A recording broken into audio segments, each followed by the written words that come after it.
It's finally happening. The Ducks season is around the corner, and this year is going to be different. We get into exactly why in this edition of Ducks Digest. Hey, this is Mike Nelson. Make sure to subscribe to the channel. I want to thank the 9% of the ones who are watching these videos who have already hit the sub button, but 91% you have not subscribed yet. Not sure why.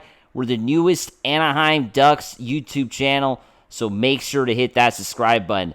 As we know, the Ducks, it's going to be an interesting season with a lot of changes. And there was an interesting article written today on the Hockey News. 4 questions for the Anaheim Ducks training camp, as we know. And, there's a lot of questions. When will Mason McTavish sign? Out of all the questions, this has to be the biggest one for the Ducks, right? McTavish, a restricted free agent, is still currently unsigned with training camp a day away from commencing. That's obviously not where the Ducks wanted to be. And I don't think this is where McTavish wanted to be either, right? Basically a situation where both sides can't come to an agreement, and now everybody's going to be getting together to, start preparing for the upcoming season, and Mason isn't going to be there. So that is obviously very frustrating as a Ducks fan. It has to be very frustrating for Mason himself. And I assume it's frustrating for the Ducks if, in fact, they do want to keep him and keep him long-term, because this is obviously damaging the relationship between the Ducks and McTavish and Verbeek and the new coaching staff. It has to be somewhat straining that relationship with the way things have been handled so far, because, this is not what any player wants. While this may be true, Verbeek may be in danger of repeating the same sequence from a few years ago when the contract dispute with Zegras and Drysdale dragged into training camp and both players subsequently missed time due to injuries. Both players are no longer part of the organization, of course, now playing out there in Philadelphia. So Anaheim has short-term options for the second-line center spot as McTavish remains unsigned. Mikael Granlund is capable of filling that role like he did for the last couple of years in San Jose. Ryan Strome has done the same in years past, but his production is closer to that of a third-line center than a true number 2. So the Ducks obviously are not the same team with McTavish. I don't care what anybody says. I mean, without Mason McTavish, I don't think the Ducks really have a chance of doing much. I mean, if he is missing time in the regular season, this team does not look as dangerous offensively. They're already struggling to score goals and struggling to be dangerous offensively.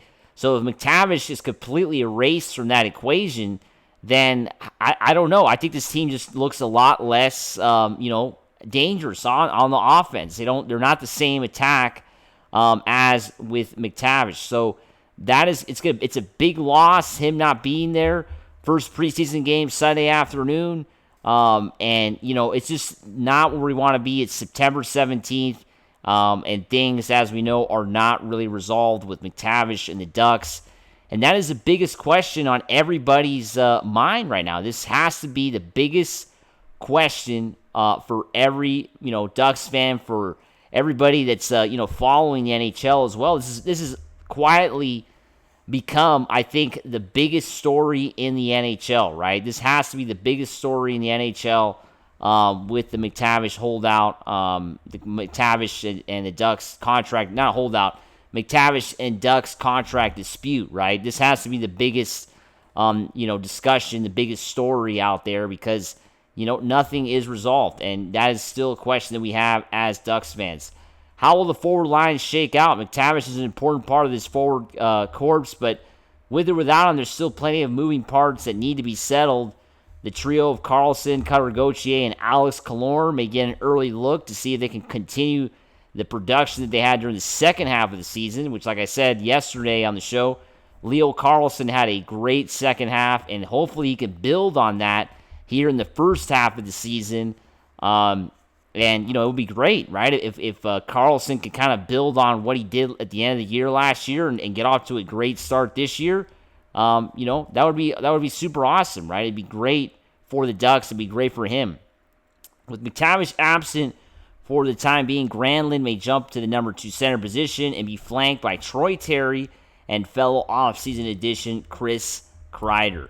That is, of course, what is currently, the situation with the Granlund, with the McTavish contract dispute. The non-presence of McTavish opens up an opportunity for the time being for one of Anaheim's young forwards to make a good impression and push for a roster spot. Beckett Seneca has been the talk of the town, as we know, for the Ducks. The question is, Seneca going to be going to the OHL, or is he going to be part of the NHL team the whole season? Other youngsters like Nikita Nesterenko, Sam Colangelo, and Tim Walsh will be competing for bottom 6 spots. But I think the main question is going to be whether Seneca gets a spot on this team. We didn't really see too much in the rookie showcase to feel too good about that. At least in my opinion, like I talked about yesterday, it was a very quiet 2 games for Seneca, especially the first one, little to nothing from Seneca. And the second game, there was a little bit more flashes of greatness there, but not very much. I mean, I think Seneca needs another year of junior hockey, right? I think we're going to get to that conclusion probably in the next couple of weeks, even before the regular season starts, right? Because Seneca is going to be playing in the preseason in games that mean absolutely nothing for the team. They're simply there for players like Seneca, right? That's what it's for. It's for guys like him that don't have any NHL experience and are trying to break in, and this is their time to play NHL hockey, right? Because playing NHL preseason hockey is NHL hockey. I mean, don't let anybody tell you different. These are NHL players playing. Sure, they might not be playing at their top. They might not be trying as hard because they don't want to get injured, but they're still NHL players. So these games that Seneca is going to play next week are, the best competition he's ever faced in his life.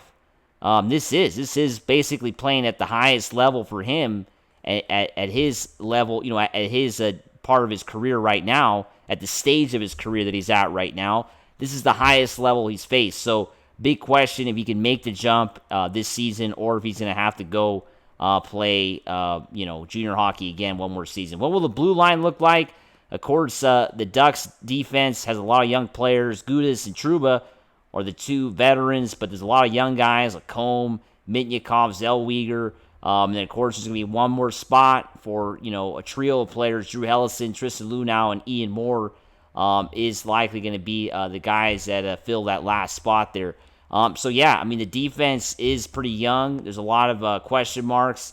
And another big question is, what kind of impact will the new coaching staff have, right? I mean, Cronin's gone, and now you got, Joel Quenneville, and he's got a new staff, and how much of a difference is it going to really make, right? I mean, that's a fair question. Does it really make a difference? Are the Ducks really, what was wrong with the Ducks last season? Was it coaching? Was it the players? And I think we're going to find out this year. I mean, if this team gets off to a bad start again, then we're going to kind of realize that maybe it wasn't the coach, right? It was just simply a lack of talent that the Ducks have at this time. So this is going to be an interesting season. It's going to be a lot different, and got to sit back and just watch. I mean, from the preseason, we're going to have to be watching these games because there's a lot of important things to talk about. And starting next week, I'm going to be doing post games for the Ducks preseason games. Not going to be doing Sunday because that game's not televised, but starting Monday, that game will be televised, so I'll be doing a post game for that game on Monday night. As always, make sure to subscribe. Let's go Ducks! Woo!